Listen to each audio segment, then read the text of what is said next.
What makes a good RPG adaptation of an existing world or property? If you have the RPG rights to Middle-earth, A Song of Ice and Fire, Buffy the Vampire Slayer, Men in Black, Terminator, or other existing world, how can you ensure that you get the RPG right? Perhaps an easier question is, how do you know when you get an adaptation wrong? We address this subject on General Geekdom. Let's go to the panel.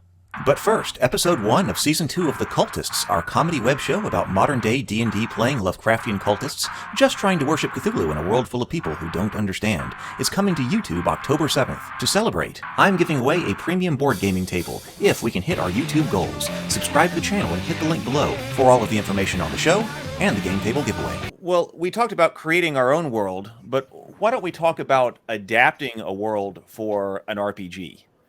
Because that's certainly something that happens. You get the novels or the TV shows, and then later somebody acquires the tabletop game rights and has to, is producing, board games, but in this case, tabletop RPGs specifically. So what does it mean what has to happen to appropriately adapt a world from a novel or a TV show or a movie and put it into a tabletop game format? And so what makes a good adaptation and a bad adaptation? What are we looking for? So I think it's easiest to talk about through the lens of bad adaptation because the failure states tend to be pretty obvious. When you have a bad adaptation to an RPG, you get something that does not create the story that people who want this RPG want to play.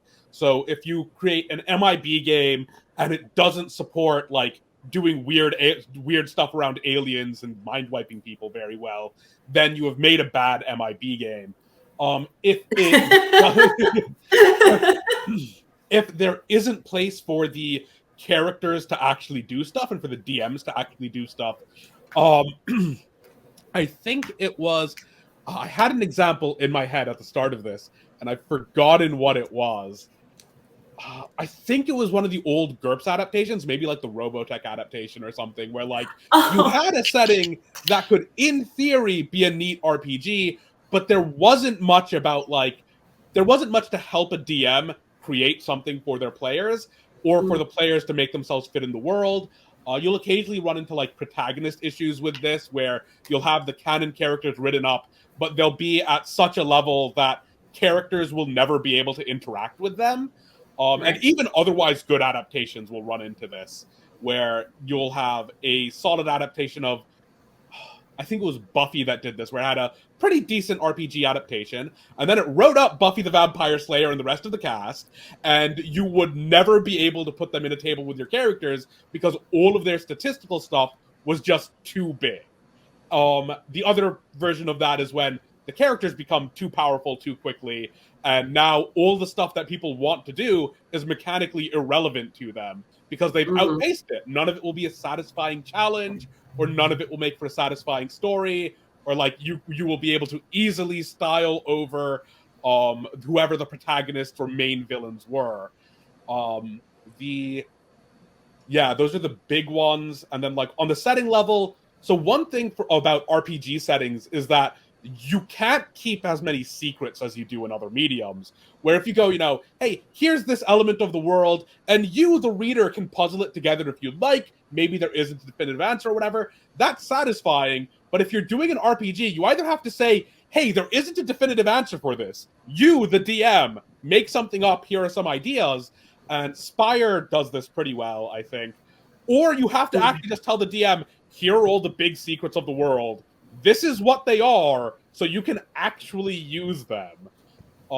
And depending on what you're adapting, that can be aggravating if the work you're adapting revolves around some big mystery, and now you either have to give the DM the answer to that, and maybe whoever you're adapting from will not allow you legally to do that because that's a big mystery they need in their pocket a couple of seasons or novels down the line. Or it's something that you have to give an unsatisfying answer for because you need something the DM can use, right? Well, to kind of jump on the first part of that, and this is not an adaptation, but it is an example of what I think a great kind of trajectory for characters that get you powerful as you go through them is the Borderlands series. So you play the characters in the first game, and you become ultra powerful, and in the second game they're still there. You're not necessarily playing them, but then things happen to them, and I won't throw any spoilers out here. It's a fantastic series, and they literally live real lives, or in their lives as the story goes on. And then in 3 it does the same thing. So it was a really cool way that they kept these characters that they created for the players to play, and then continued them through without going, well, you can't play the same characters because now they're not novice anymore, and we're gonna start you off as a grunt first level, and you can't play these characters that are already 50th level because they've already ran through this entire world. So I really like the way that they integrated them in. And so if I was, and I've never done it, but if I was going to well, I guess in a way I did with Sony. I think I just lied. So the characters that were the iconic EverQuest characters that were in the prose, in the stories that I was writing, they were also written into the game, but they were a part of the narration of the game, those that lived. So that, you could go to one of them and get something, or interact with one of them, or maybe be involved in a big war that was being led by one of them. But it's not like you could play them. Like, that's the problem that I had with the Old Republic. Like, there's only X number of Jedis, and yet there are 3,817 Jedis in this cantina. And so it was because everybody wants to do that. And, the game's like, oh, but you can be a merchant, and you can have your own ship and carry cargo to another planet. Or you could be a Jedi. I mean, it's your choice. Whatever you want to do. But the merchant, like, you real merchant. And you're like, I think I'm going to take that Jedi, if I'm going to play this game. I don't know if I want to be a UPS driver in a video game, even if it's in space. So I always found that one really weird, that you take these very limited aspects of a story, and then you open it up to this big MMO that everybody's going to want to be, Luke Skywalker. It's just the way it's going to be. And so it is much harder, I think, to adapt something like that, as opposed to allowing the characters to be a part of the world, but not a part of the game, not the players. I was going to say that for me, one of the major things that an adaptation, an adapted world has to do is invoke the feel. Because I had in the beginning talked about wanting to experience the world as a player or run it as the DM. So invoking the feel of whatever it is that you feel whenever you are reading that book or watching that TV show or watching that movie is what I think the RPG adaptation really has to capture in order to work for me. And there's a lot of things that can be lost in other pages that I think you don't need often. Because, like, if you're going to be adapting Lord of the Rings, I've got several different adaptations over here on my shelf, and some of them do have extensive synopsis of The Hobbit and Lord of the Rings. Like, okay, well, I don't actually need that material. Now, you might have in the past, but okay, like that's wasted space. Giving a really detailed breakdown of exactly the One Ring and all of its powers and all of the detail. Now, people are going to want that, and I think they're going to expect that. But, giving Aragorn swords right up and all of that you might not ever really even encounter in the game. People are going to expect that, but what needs to be there, I think, is the people who is whatever is necessary to invoke the feel of what it is that people are supposed to be feeling. When they read the book, they need to feel it at that gaming table again. Yeah, here's how to make Rohan feel like Rohan is a far more important thing to get right in an RPG adaptation than here's Aragorn swords or here's the stat block for the One Ring. Right. Ideally, I think... So, in my opinion, the ideal RPG adaptation is going to be facilitating stories that aren't related to the main plot of whatever you're adapting more often than it facilitates stories related to the main plot of what you're adapting.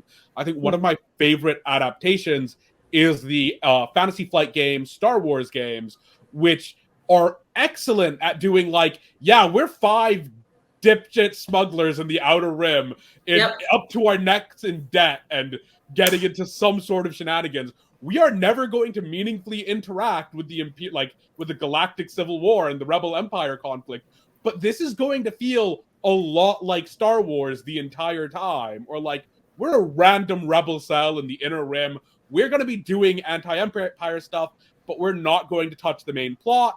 And it will feel like you're doing anti-empire stuff, and you can populate it as you would expect a Star Wars film to be populated, and the mechanics help you do that. Yeah. And the games book helps you do that. I feel like Pendragon is also a very good game that utilizes that. Yeah. Where I miss that Pendragon game so much. And if Ian's watching, like, just love you. No, Pendragon, I felt like is like a really good example of that too, because like you were very much like on the outside orbit of like the main heart of Arthurian legend and stories, and then there was a whole mechanic built around it, and it was just that was incredible. I think Pendragon's another very good example of just that adaptation into a game mechanic. That was a good game.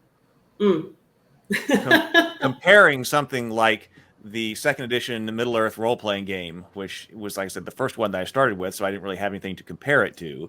But I would say, and it seems like most people's general opinion has been that one is not very evocative of the actual feel of Middle Earth. There's obviously a lot of material in there about maps and the specific items like we were talking about, and they did expand on a bunch of different places that weren't touched in the books, but the overall feel that it was giving you was very much not, it seemed, of Lord of the Rings, especially since there were things like clerics and things like that, which you'd never really encounter, or animists, which you don't encounter in the Lord of the Rings anyway, which is, in comparison with this one that I really want to experiment with, I got it, but everybody's telling me, it seems like online, not everyone I'm sure, but it seems like there's a lot of praise about this one, using everything to bring about that feel of Middle Earth. And so it's not going to have the crunch and things like that the old MERP stuff had, but it seems like, comparing those two adaptations of the world, this one might get it right. I want to get into it deeper.